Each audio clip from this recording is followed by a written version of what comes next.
Booster series में हम क्या करने वाले हैं बच्चों, आपके हाफ ईयरली एग्जाम आने वाले हैं, तो हम क्या करेंगे, हाफ ईयरली के जितने भी सिलेबस है जो आपके एग्जाम में आने वाले हैं उन सबको कंप्लीट करके ऐसा बनाएंगे ताकि जो है आपको वो क्वेश्चन अगर पेपर में आए तो आप उसको इजीली कर सको। क्लियर? इसमें क्या लिखा हुआ है, golden repeats and golden marks.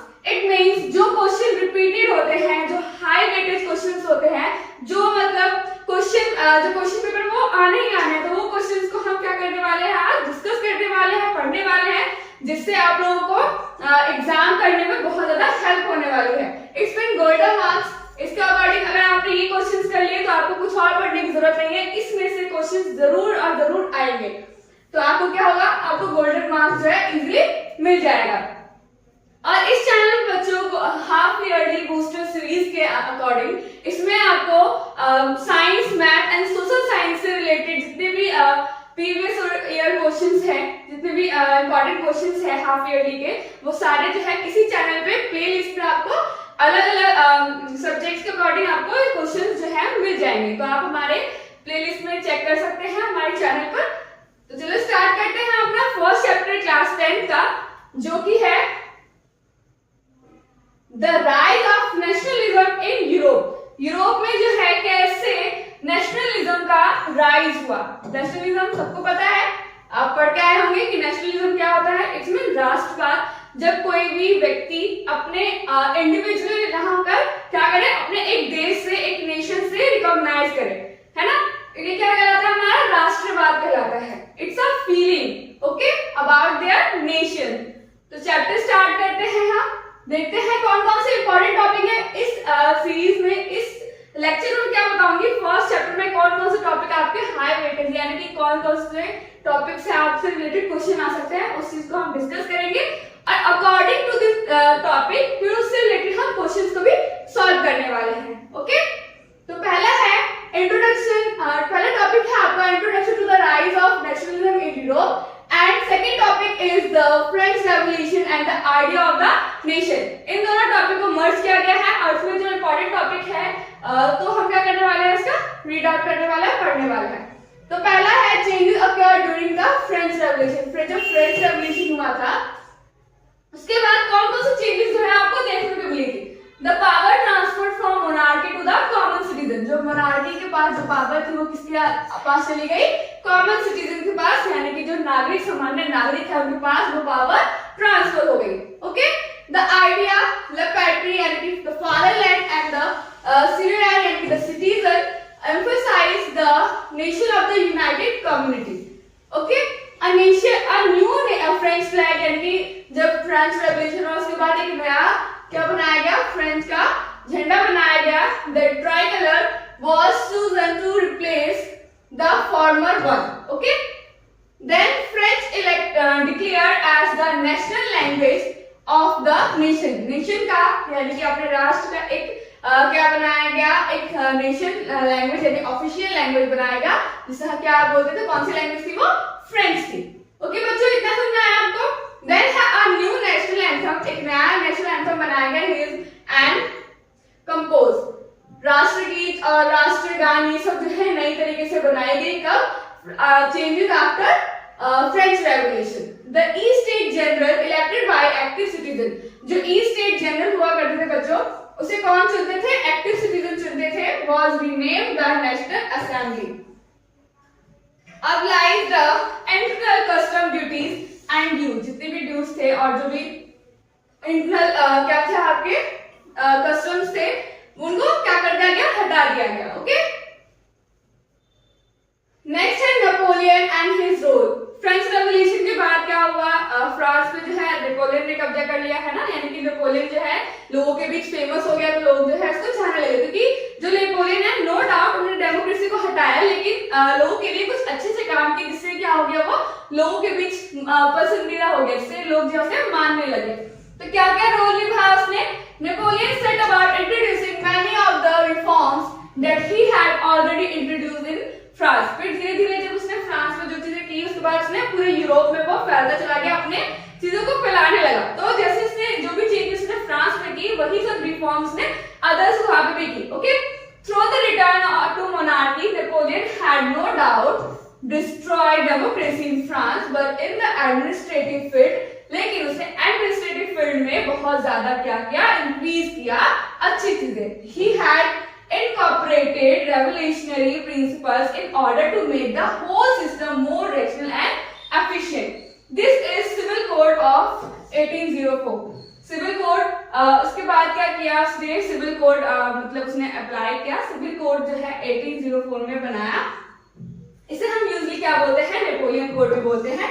अब देखते हैं कि जो सिविल कोड बनाया इसने नेपोलियन ने, तो क्या क्या चेंजेस किया इसके अकॉर्डिंग. ओके, क्या कहती है civil code. Civil code of 1804, it said that he did away with all privilege based on birth, established equality before the law. उसने क्या किया, privileges जितने भी थी by birth उसको हटा दिया, और उसने क्या किया, before the law यानी कि equality लेकर आया before the law, secured the right to property. property का जो अधिकार था उसको secure किया, बचाया. Napoleon simplified administrative division, abolished the feudal system and freed peasants from the serfdom and manorial dues. Okay, इतना समझ में आया. Then he in the town to guilds restrictions were removed. Then transport and the communication system were removed. फिर उसने transport और communication system को भी improve कर दिया. Peasants, artisans, workers and new businessmen enjoyed a newfound freedom. जो जितने भी वर्कर्स थे, आर्टिशियंस थे, पीसेंट्स, उन्होंने क्या किया, अपने अपने जो नए जो उनको फ्रीडम मिली थी उनको वो एंजॉय कर रहे थे. Okay, this is the civil code of 1804. It is also known as Napoleon code. Okay, क्योंकि वो नेपोलियन लेकर आया था इसलिए इसे क्या बोलते हैं, नेपोलियन कोड के नाम से भी ये जाना जाता है. फिर से रिलेटेड एमसीक्यू है, choose the correct option for the following regarding 19th century liberalism. यानी कि जो लिबरलिज्म होता है वो क्या होता है, अकॉर्डिंग टू दिस देखते हैं. Monarchy, social hierarchies and property must be maintain. इसमें मोनार्की सिस्टम और सोशल हियरार्कीज एंड प्रॉपर्टी जो है मेंटेन होता है अकॉर्डिंग टू द लिबरलिज्म. ठीक है, लिबरलिज्म क्या होता है, the abolition of the state impose restriction of the movement of good and the capital. They criticize the glorification of the reason and science, not tolerating dissent and imposing censorship. तो इसका क्या होगा बच्चों, इसका होगा ऑप्शन बी आंसर ठीक, क्योंकि liberalism का मतलब पूछा है तो इट्स मीन द इकोनॉमिक. अगर उसमें देखें हम इकोनॉमिक लिबरलिज्म में देखें तो it's mean the obligation of the state impose restriction, यानी कि जो भी रिस्ट्रिक्शन लगाई गई थी क्या करने में, ट्रेडिंग करने में, goods and services, goods and capital पे, तो वो सब चीजें हटा दी गई, टैक्सेस को हटा दिया गया, रिस्ट्रिक्शन जितने भी थे उसको हटा दिया गया अकॉर्डिंग टू द लिबरलिज्म. ठीक है, नेक्स्ट देखते हैं. वेरी शॉर्ट क्वेश्चन है, examine the significance of the Statue of liberty. Statue of जो लिबर्टी थी फ्रेडरिक सूरी के द्वारा जो बनाई गई थी, he was a French artist. In paintings the dream of the world wide democratic and social Republic. इसे बताया गया है, बताना है क्या सिग्निफिकेंस थी स्टैच्यू ऑफ लिबर्टी की. तो statue of liberty is personified as, Persian से यानी कि पर्सन की तरह उनको लिया गया स्टैच्यू ऑफ लिबर्टी को, as when wearing the torch, यहाँ पे as she wearing a torch of alignment in one hand. इस एक हाथ में क्या था, टॉर्च थी जो क्या कर रही थी, अलाइनमेंट को दर्शा रहा है. And other hand the charter of the right, क्या है इसके पास, charter of the right of man है इन द अदर. यानी कि एक हाथ में क्या है, टॉर्च है, एक हाथ में क्या है, चार्टर ऑफ द राइट. यानी कि पहले वाले में जो टॉर्च है वो किस चीज का साइन है, अलाइनमेंट का साइन है. एंड सेकेंड थिंग जो चार्टर है उसमें क्या है, जितने भी मैन है उनके क्या लिखे हुए हैं, उसमें अधिकार लिखे हुए हैं. Okay, this is the significance of the Statue of Liberty. Then short type questions है आपका, how had Napoleonic code exported to the regions under French control. तो एग्जांपल बताना है, transport and communication system were improve. जैसे Napoleon code है ना बच्चों, Napoleon code के बारे में पूछा है, यानी कि civil code. Okay, civil code के बारे में पूछा है, इट्स 1804. इसके बारे में पूछा है इसने, तो इसमें क्या हुआ था, ट्रांसपोर्ट और कम्युनिकेशन के सिस्टम को इम्प्रूव किया गया था. Simplified administration making it more efficient, यानी कि एडमिनिस्ट्रेशन जो भी था उसको एफिशिएंट एंड रिलायबल बनाया गया था। अप्लाइज मल्टीपल टैक्सेस, जितने भी टैक्सेस थे उसको हटाया गया। Applies the feudal system and freed peasants from serfdom and manorial dues. Okay, I hope आपको समझ में आया कि इसके बारे में मैंने पहले बता दिया कि क्या क्या जो है सिविल कोड में विशेषताएं थी, क्या क्या उसने इम्प्रूव किया था, तो वही चीज में बताना है। कोई भी आप पॉइंट्स लिख सकते हैं इसमें। फिर बच्चों केस बेस्ड स्टडी है, ये क्वेश्चंस भी आते हैं, 4 मार्क्स का है। इसके बारे में पढ़ना है आपको, द रिवॉल्यूशनिस्ट के बारे में पढ़ना है, 1815 में जो हुआ था। उसके बाद जो है उन्होंने अंडरग्राउंड होके बहुत सारी वो बनाई थी, है ना, सोसाइटी बनाई थी, फिर उन्होंने कैसे काम किया, इससे रिलेटेड जो है आप इसको रीड करोगे, देन इसके क्वेश्चंस को आप आंसर करोगे। तो पहला है mention any one political demand of the liberals. तो the political demand of the liberals, यानी कि पॉलिटिकल डिमांड में क्या था लिबरल्स का, to oppose monarchical form of the government. वो उनका क्या मांग था कि जो मोनार्की सिस्टम है, मोनार्किकल जो फॉर्म है गवर्नमेंट, उसके हटाओ and fight for liberty and freedom, और क्या दो हमें, लिबर्टी दो और फ्रीडम दो। फिर हम mention the main cause for the rise of secret societies. कौन कौन सी सीक्रेट सोसाइटीज जो है यूरोप स्टेट में बनी, 1815 in 1815 secret societies were formed in many European states to train revolutionaries and spread their ideas। यानी कि 1850 में सीक्रेट सोसाइटीज जो बनी उसमें क्या हुआ, कौन कौन सी थी, European state to train revolutionary, उन जो रेवोल्यूशनरीज थे, आंदोलन करता था, उनको क्या करना है, ट्रेन करना है और उनके जो आइडियाज है उनको फैलाना है, स्प्रेड करना है। ओके, अगर बच्चों अभी तक आपने पढ़ाई स्टार्ट नहीं की है हाफ ईयरली के, तो अब करना स्टार्ट कर दो, क्योंकि ज्यादा दिन तो नहीं है आपकी हाफ ईयरली में। और अगर आपको बस इंपॉर्टेंट पढ़ना है तो हमारे वीडियोस को देखिए, इससे क्या है आपको जो है इंपॉर्टेंट टॉपिक्स, इंपॉर्टेंट क्वेश्चन आपको इजीली मिल जाएगा, और अगर आप उसको समझ जाते हैं तो आप अपने वर्ड में भी इसे कन्वर्ट करके लिख सकते हैं, है ना। तो अपने दोस्तों, अपने जितने भी आपके तो कोई भाई बहन है, कजन है, उसके साथ भी वीडियो शेयर करो, उनकी हेल्प करो। ओके बच्चों, तो देखो नेक्स्ट क्या है, analyse the reason for many liberal nationalist going underground after 1815। कुछ रीजन बताना है किस कारण जो है जो लिबरल नेशनलिस्ट थे वो अंडरग्राउंड हुए थे after 1815। After 1815 was marked by the suppression of liberal and rationalist movement across Europe. Okay, then several factors contribute to many liberal nationalists going underground to south constitutional government and self-rule, which were seen as threats to stability.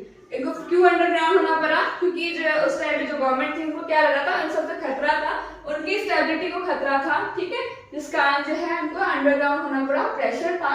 इस कारण क्या हुआ, उनको जितने भी liberal nationalist थे, जितने भी रेवोल्यूशनरीज थे, उनको अंडरग्राउंड होकर उनको अपना काम करना पड़ा। ओके, चाहे वो हो उनके डर से, जो गवर्नमेंट से उनके डर से, लेकिन क्या किया उन्होंने, अपना काम बंद नहीं किया, है ना। अंडरग्राउंड होकर भी उन्होंने अपने जो आइडियाज है लोगों के बीच उन्होंने स्प्रेड करना काम चालू रखा। नेक्स्ट है लॉन्ग टाइम क्वेश्चन आपका आ सकता है ना। इसमें से जो टॉपिक है आपका उसमें से 5 नंबर का, that explain the measures introduced by the French revolutionaries. French revolutionary के द्वारा जो भी मेजर्स इंट्रोड्यूस किया गया है to create a sense of collective identity amongst the people during the French revolution. French revolution के में जो भी आइडेंटिटी जो देखी हमने इंट्रोड्यूस किया है उसके बारे में बताना है। और में आ सकता है घुमा के question, describe any 4 major which were introduced by the French revolutionaries to create a sense of collective identity amongst the French Revolution. यही बोला है। Then है analyze the measure and practices introduced by the French revolutionaries to create a sense of collective identity among the French people. क्या बताना है, collective identity के बारे में बताना है, जो कहाँ से निकल के आया है, फ्रेंच रेवोल्यूशन से निकल के आया है। तो मेजर एंड प्रैक्टिसेस, कौन कौन सी चीजें जो है चेंज होकर आई हैं, क्या क्या चेंजेस आया after French revolution. The idea of la patrie यानी कि the fatherland and the city on यानी कि citizen emphasize the notion of united community enjoying equal rights under the constitution. इनके अकॉर्डिंग क्या है, इनको क्या मिला, इक्वल राइट्स मिला, जिसके कारण वो अपने देश को चला सकते हैं, अच्छे से वो जी सकते हैं. A new French flag tricolor was chosen to replace the former royal standard. जो former royal standard flag था उसको हटाकर क्या बनाया गया, ट्राइकलर जो है इसका फ्लैग बनाया गया. The East State General was elected by the body of the active citizen. यानी कि जो ईस्ट स्टेट के जो जनरल हुआ करते थे उनको कौन चुनता है, एक्टिव सिटीजन चुनता है. And renamed the National Assembly. The new hymns were composed, oaths taken, and militaries commemorated all the name of the nation. नई चीजें ओथ्स बनाए गए, लोकगीत बनाए गए, नए बनाए गए और नए नेशनल एंथम्स बनाए गए. The centralized administrative system was put place and it formulated uniform law for all citizens within territories.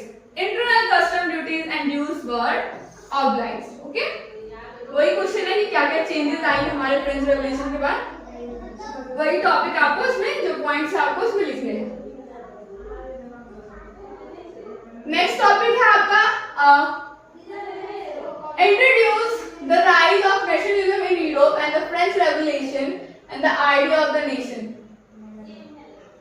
इसका क्वेश्चन है आपका, जो Napoleon had destroyed democracy in France, but in the administrative field he had incorporated revolutionary principle in order to make the whole system more rational and efficient. जो Napoleon था उसने क्या किया, destroy कर दिया डेमोक्रेसी, उसने डिस्ट्रॉय की, but कैसे उसने एडमिनिस्ट्रेटिव सिस्टम को उसने एफिशिएंट और रेशनल बनाया. ओके, इस स्टेटमेंट को एनालाइज करना है, उसके अकॉर्डिंग मैं इसका आंसर देना है. तो Napoleon had destroyed democracy in France, but in the administrative field he had incorporated revolutionary principles in order to make the whole system more rational and efficient. No doubt कि Napoleon जो था उसने क्या किया, France से जो है democracy हटाई.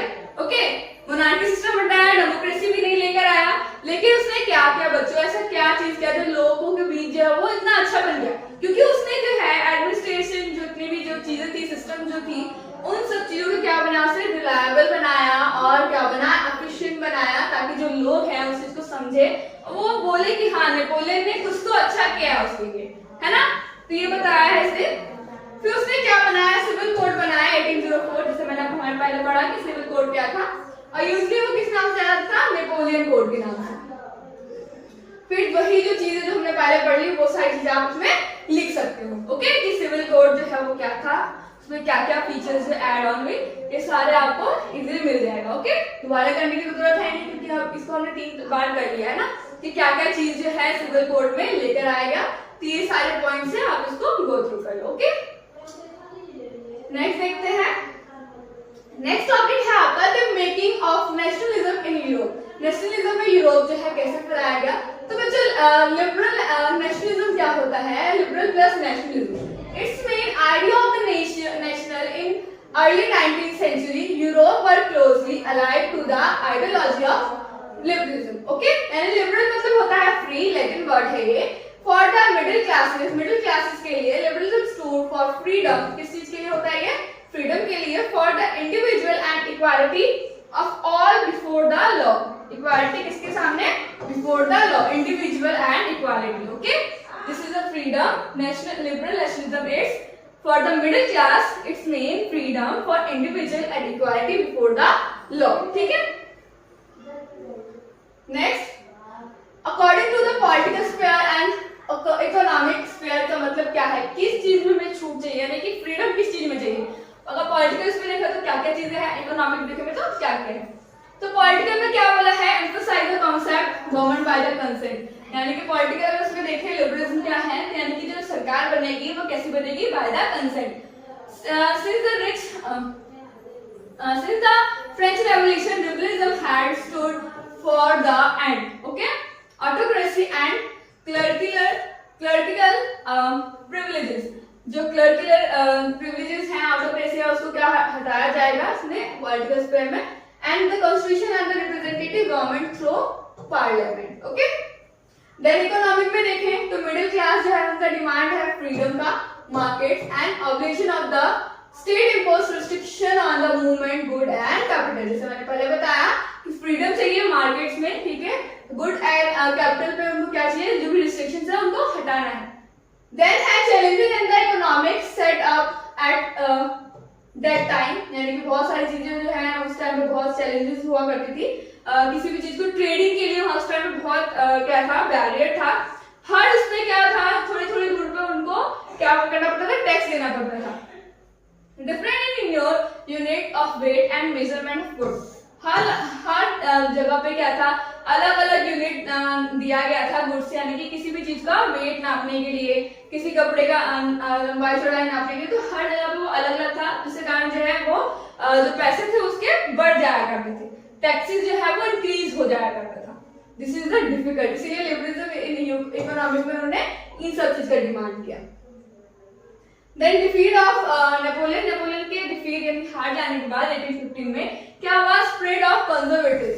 ओके, कंजर्वेशन का क्या हुआ, स्प्रेड हुआ, यानी कि ये भी एक आइडियोलॉजी है जिसे लिबरलिज्म की थी। इनके बाद क्या बना, ट्रीटी ऑफ वियना बना। Change of introduce under treaty of Vienna, treaty of Vienna के अकॉर्डिंग जो है क्या क्या चीजें जो है चेंज हुई। ओके, क्या हुआ, नेपोलियन में क्या था, मोनार्की सिस्टम को हटा दिया था, लेकिन ट्रीटी ऑफ वियना में जब नेपोलियन की हार हो गई तो वापस से किसको लेकर आया गया, पढ़ते हैं the bourbon dynasty which had been deposed during the French Revolution was restored किया गया, ठीक है, restored the power to power. France lost the territories it had against under Napoleon, ठीक है। The series of state was set up on the boundaries of France to prevent France expansion in future. Thus the kingdom of the Netherlands, which included Belgium, was set up in the north and Genoa फिर was added to Piedmont in the south। कुछ चीजों को add on किया गया और हर जितने भी France, जितने भी नेपोलियन थे उन्होंने जितना एक्सपेंड किया था अपना फ्रांस के उस टेरिटरीज को, उसको हटा दिया गया। Okay, Russia was given important Prussia was given important new territories and western frontiers, while Austria was given control of northern Italy. फिर गिउसेपी मैज़िनी कौन था, गिउसेपी मैज़िनी इज रेवोल्यूशनरी इटालियन, ठीक है, इटालियन रेवोल्यूशनरी जिनका जन्म जिनोआ में हुआ 1817 में। जिनोआ the become a member of the secret society of Gardonnery, okay, as young man of 24 की एज में उसने क्या किया, he was sent to exile in 1831 for attempting as revolution in Liguria, okay, Liguria में जो उसने रेवोल्यूशनरी कुछ काम किया, ठीक है, यानी क्रांति की, जिसके कारण जो वहां का जो भी राजा था उसने 24 की एज में इसको देश निकाला का वो दे दिया। Okay, the subsequently founded two more underground society, दो अंडरग्राउंड सोसाइटी बनाई गई, the young Italy of Marseille and young Europe in Barnet। Okay, फिर बच्चों क्वेश्चन है आपका, आई होप आपको दो टॉपिक अच्छे से समझ में आ गया होगा, इस रिलेटेड चाहे कोई भी क्वेश्चन हो आप जरूर अटेम्प्ट करोगे। Okay, then who among the following hosted the Vienna congress in 1850, किसने होस्ट किया था Vienna congress, chancellor duke Metternich या फिर एर्नेस्ट रेने या विलियम फर्स्ट या ऑटो वॉन बिस्मार्क, तो उसका होगा चांसलर ड्यूक मैटरनिच। ओके, इसने क्या किया था, होस्ट किया था वियना कांग्रेस में। Okay,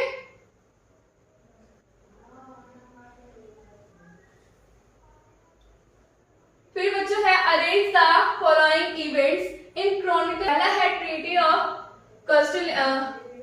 Constantinople and defeat the Napoleon, unification of Italy, unification of Germany. Okay, तो क्या होगा इसका, पहला, सेकेंड, फोर्थ या थर्ड, पहला, सेकेंड या फोर्थ या थर्ड, या सेकेंड, थर्ड, फर्स्ट, फोर्थ, या सेकेंड, फर्स्ट, फोर्थ, थर्ड, फिर है fourth, first, third and second. आपको उसको देख के बताना है कि कौन सा होगा। तो पहले तो मैं बता दूं, पहले क्या हुआ था, डिफीट ऑफ नेपोलियन हुआ था, है ना। तो देख लो सेकेंड कहाँ पे है, इसमें हो सकता है ना, ये सारे क्या हो जाएंगे। देन क्या हुआ था बच्चों, देन ट्रीटी ऑफ कॉन्स्टेंटिनोपल हुआ था, है ना। इट्स मीन फर्स्ट, है ना, सेकेंड फर्स्ट। लेकिन इन दोनों में क्या दे रखा है, फोर्थ और थर्ड दे रखा है। तो जैसे कि हम चैप्टर पढ़ेंगे तो क्या पता चलेगा कि क्या कौन सा पहले हुआ था, कौन सा लास्ट। तो यूनिफिकेशन ऑफ इटली पहले हुआ था या यूनिफिकेशन ऑफ जर्मनी पहले हुआ था, इसमें कंफ्यूजन है। क्योंकि आपके जो बच्चे ये क्वेश्चन जो ऑप्शंस है वो क्या है, रॉन्ग है, ओके, नन है। तो क्या होगा, पहला सेकेंड, पहले सेकेंड को रखेंगे, फिर फर्स्ट को रखेंगे, देन थर्ड पे रहेगा एंड फोर्थ पे भी रहेगा, okay. This is the chronicle order, okay. Next very short question है, interrupt the concept of the liberalism in the field of economics sphere बताना है during the 19th century in the Europe। 19th century में economic sphere क्या था, liberal का, okay. In economic sector हमें किस चीज की आजादी चाहिए, किस चीज का फ्रीडम चाहिए। In economic sphere liberalism stood for the freedom of market and the abolition of the state imposed restrictions on the movement of goods and capital in 19th century, okay। Next देखते हैं, what was the main aim of the revolutionaries of Europe during the years following 1815। Main M जो है क्या क्या है, main M बताना है revolutionaries का यूरोप में, ठीक है। द ईयर फॉलोइंग 1815, 1850 में जो रेवोल्यूशनरीज थे उनके क्या एम थे, है ना।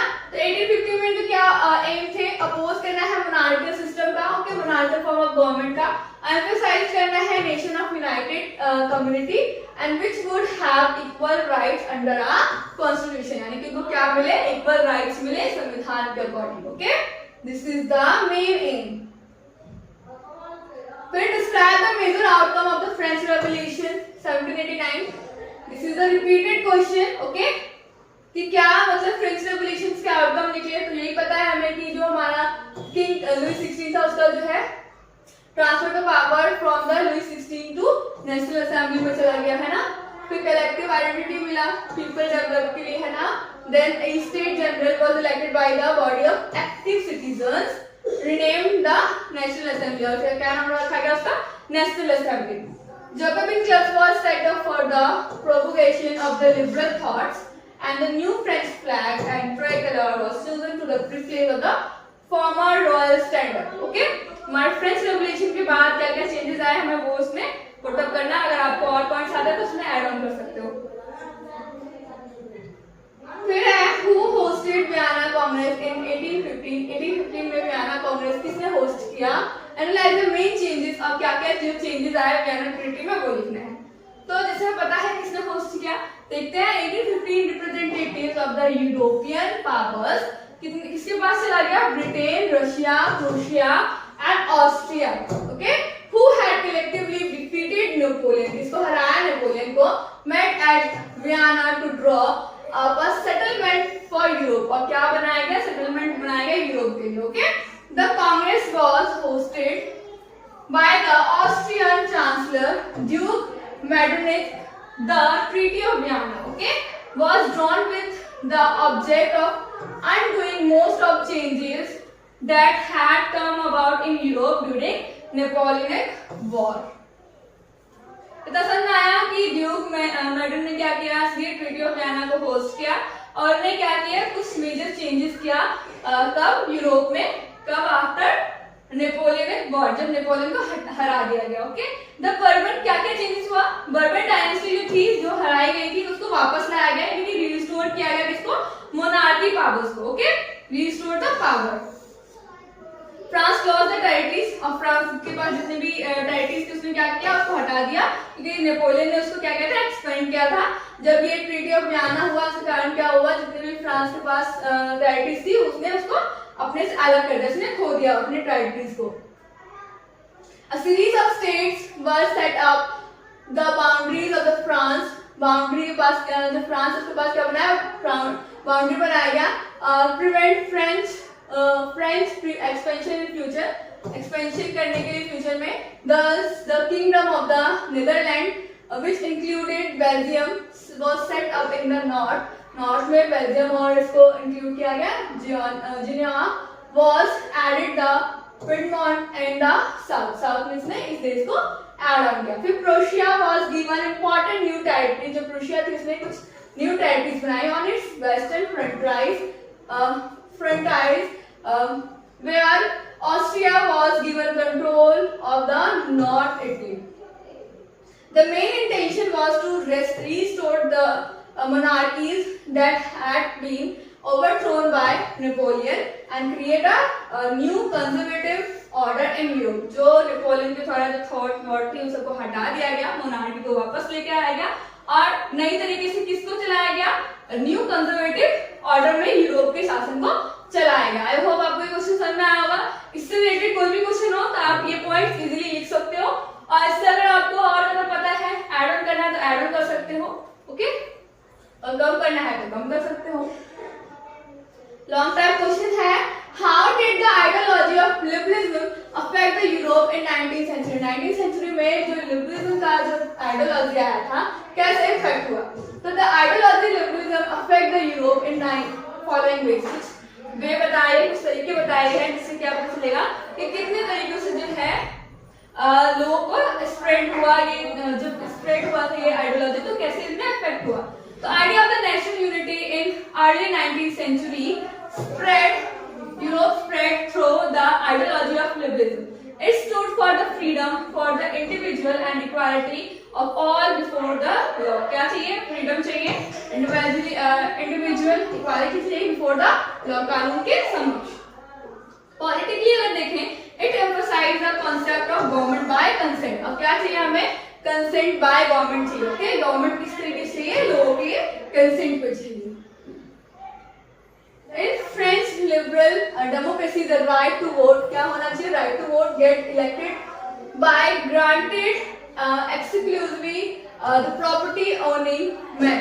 Men without property and all women were excluded from political right. Okay, ये सब चीजें जो है इनको चाहिए किसमें, अगर political sphere में देखें liberal का मतलब क्या है तो ये सब चीजें उनके according थी.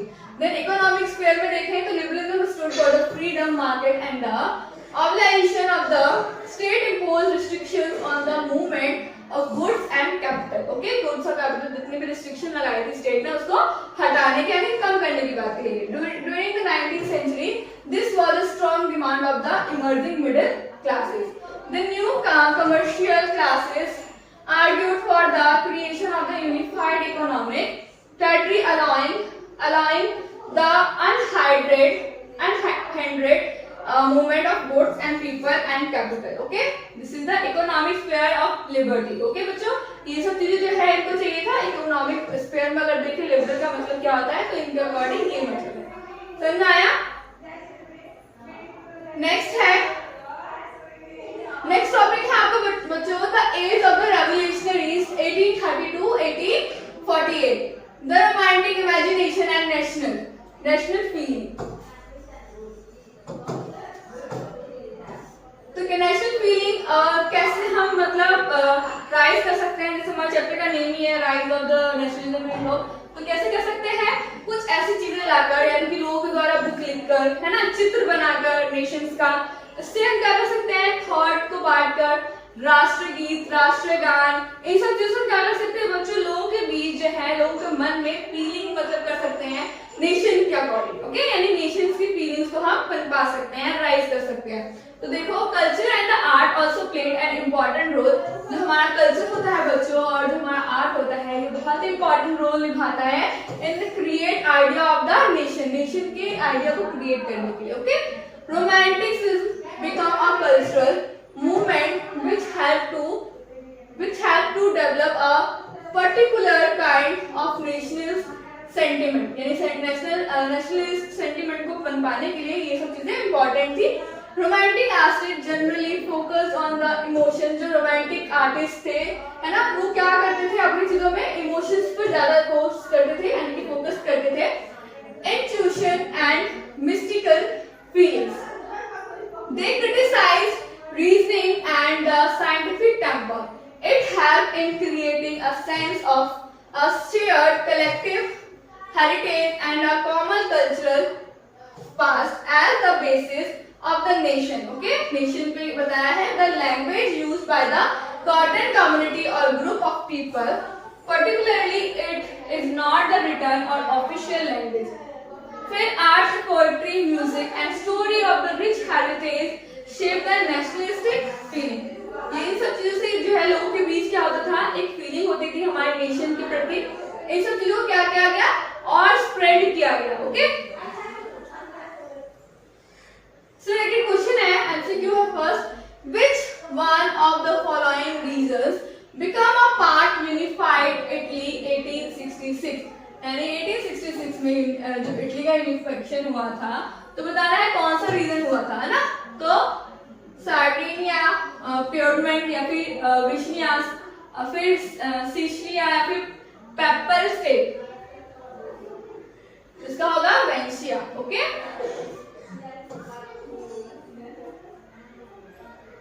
देन है arrange the following canonical order and choose the correct option.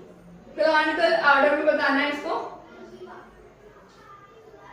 पहले क्या हुआ था, नेपोलियनिक वॉर हुआ था, the treaty of Vienna, Greek struggle for independence या slave nationalism in Ottoman empire. तो बताना है इसको क्रोनोलॉजिकल ऑर्डर में डालो। इन सबको क्या करना है, क्रोनोलॉजिकल ऑर्डर में डालना है, जिससे पता चले कि सीरीज वाइज क्या क्या हुआ था, है ना।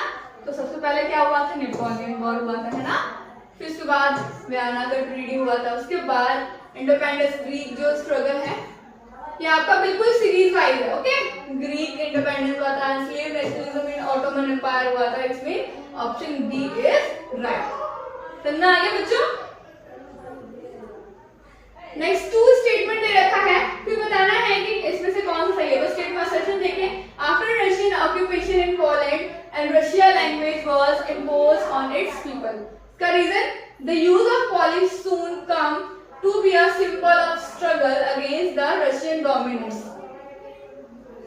तो क्या है, ए ऑप्शन है बच्चों, both A and R are true। क्या है, जो both है A और R are true। R is the correct example explanation of A। जो R है आपका, वो इसका क्या है, explanation है। फिर both A R are true, यानी कि ये भी सही है ये भी सही है, लेकिन R is not the correct explanation of A. Okay? C है आपका A is true, but R is false. A is false, फिर fourth D है आपका A is false, but R is true. तो इसका क्या होगा, ये दोनों क्या है बच्चों आपका सही है, दोनों जो स्टेटमेंट है वो आपका सही है, but this is not the correct explanation of A. Okay? तो option B is right. Next है व्हाट, वेरी शॉर्ट क्वेश्चन है, what was the strong demand of the emerging middle classes in Europe during 19th century. Middle जो classes थी, जो middle class था बच्चों, जो कब आया, जब इंडस्ट्री आई हमारे यहाँ पे, तो क्या हुआ, एक मिडिल क्लास उभर कर आई। तो उसको बताना है मिडिल क्लास की क्या क्या जो चीजें हैं वो डिमांडिंग जो थी 19th सेंचुरी में। तो फ्रीडम ऑफ मार्केट, जिसे बताया इकोनॉमिक स्फीयर में कि क्या चाहिए, लिबरल वो, तो freedom of market, obligation of the state impose the restriction और मूवमेंट ऑफ गुड्स। ओके, ये समझ में आया कि क्या चाहिए मिडिल क्लास को। Then how did culture play an important role in creating the idea of the nation? Explain the concept of the European romanticism of the 19th century। ये बताना है कि जैसे कल्चर है हमारा, वो कैसे इंपॉर्टेंट रोल निभाता है एक नेशन को बनाने के लिए, नेशन के आइडिया को पनपाने के लिए, स्प्रेड करने के लिए। ओके, और रोमांटिक जितने भी रोमांटिसिज्म, जितने भी आर्टिस्ट थे, है ना, आर्टिस्ट जितने भी थे, उन्होंने कैसे जो है बताना है कि कैसे जो है उन्होंने अपना जो नेशन की जो फीलिंग्स है, जो आइडिया है, वो कैसे उन्होंने स्प्रेड किया। ओके,